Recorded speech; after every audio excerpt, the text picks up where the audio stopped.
right, my usual palette of colors here, using Liquid Original for my medium. I'm going to be painting over an 11 by 22 inch panorama here. This is an old painting that didn't work out.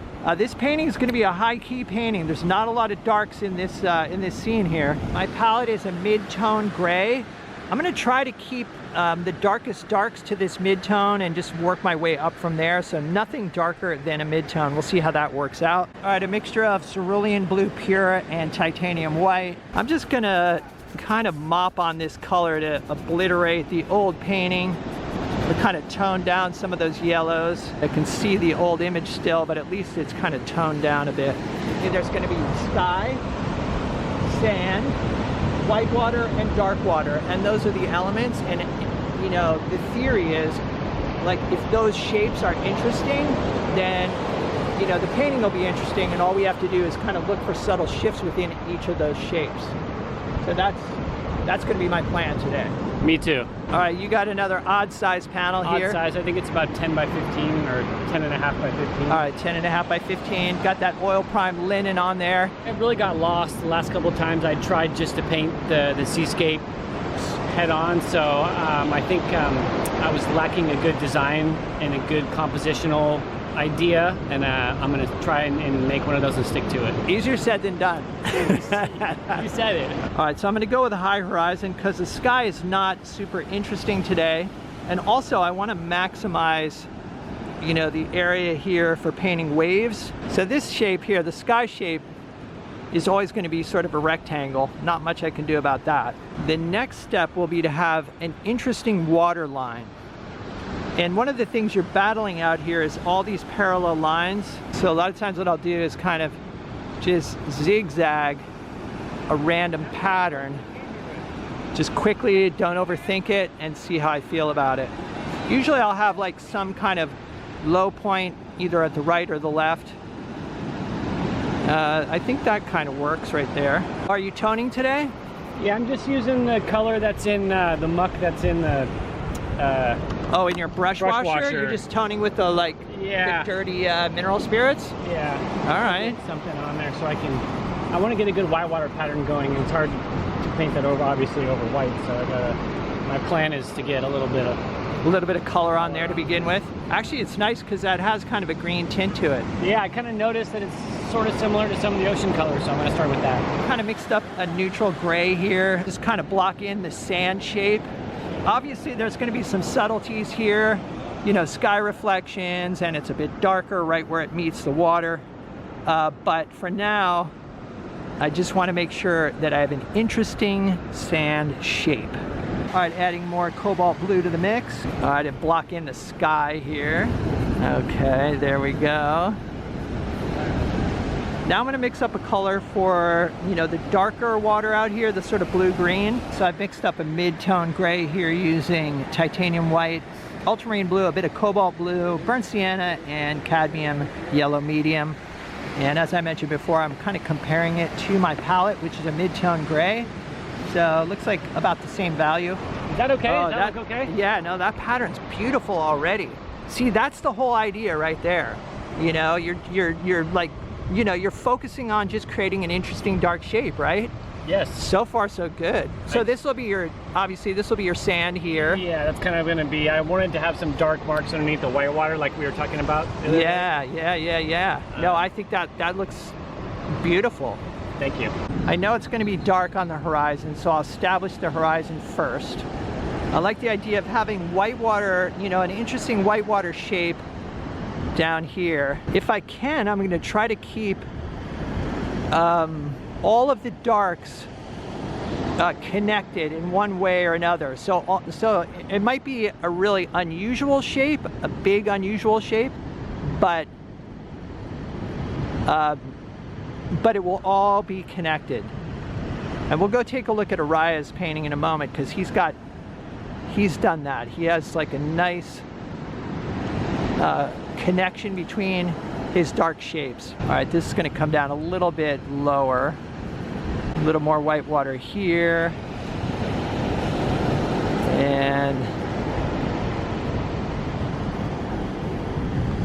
sort of like that. Just kind of working quickly and spontaneously. I don't want to overthink because then I think when we overthink, it gets too orderly and too careful.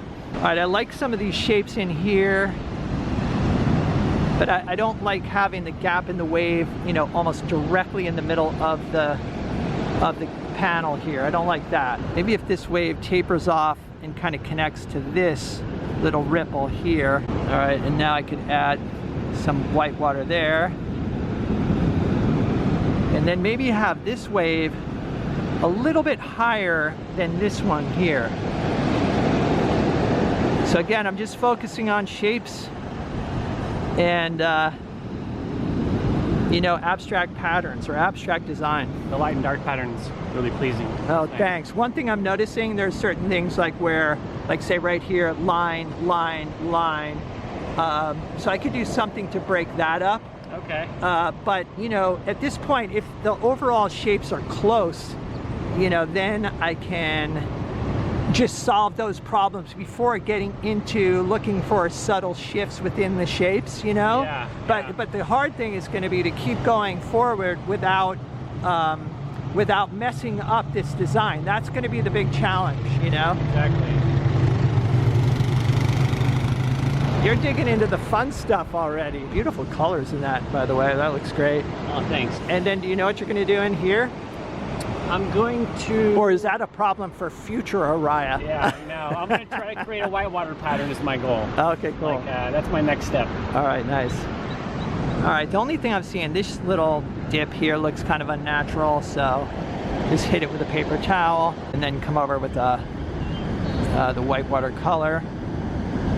All right, so at this point, I'm standing back from the panel and I'm gonna start, you know, fine-tuning the sand color first. I'm starting out at the bottom with kind of a warm gray-green, and there will be some sky reflections in this portion here as it gets closer to the water line. All right, I feel like I need more yellow in the sand. It's a little too cool. I'm just mixing some transparent yellow oxide directly into the paint I've got on the panel already. Sun's coming out, changing everything.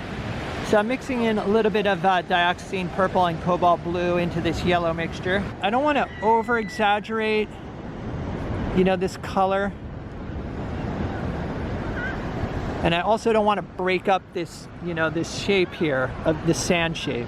All right, before developing the whitewater here, I think I want to add a few little suggestions, you know, of dark underneath the leading edge of the whitewater. Cobalt blue, titanium white, and burnt sienna. I've added liquid to this mix to allow me to kind of apply it quickly. Still using my number 8 natural bristle. Since these lines are a little thick, coming back with my lighter mixture, and you know, I can kind of make them a bit thinner. I could also work the other way with the, you know, with the light colored or the white water to reduce the width of that dark line. How are you doing over here? You got some cool shapes going there. I'm trying to keep the integrity of some of those dark patterns, but it's hard. I like these shapes in here, like this dark shape. Is this going to be like a whitewater shape right here? Yeah, I'm going to try to create a whitewater pattern coming to, and I'm going to darken the bottom of this shore break here, and maybe the lip as well, and then put some bright whitewater crashing through here. All right, so I'm going to try to start defining some of these waves with some darks, but I don't want to boost the contrast too much. I feel like this area over here could benefit from being a bit darker.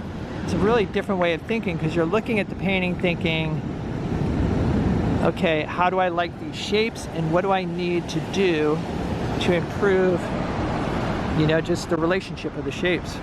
I'm noticing waves starting to form out in the distance like this.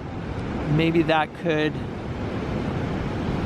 add a little interest in that area. And there's some lighter tones out here. I'm just going to add now kind of a bluish green color leading up to that sort of purplish red on the horizon. I'm going to kind of leave the sky the way it is more or less, but I do want to add like a few suggestions of clouds that I'm seeing out there. Maybe have it taper off like that. And I don't want this to draw too much attention, so I don't want the contrast to be, you know, too strong. Ariah's starting over here. I wasn't satisfied with the first attempt, so. Already I'm liking those random shapes. It's cool. All right, I stepped back and I didn't like the way the strokes were done. I want a little more intention in the strokes.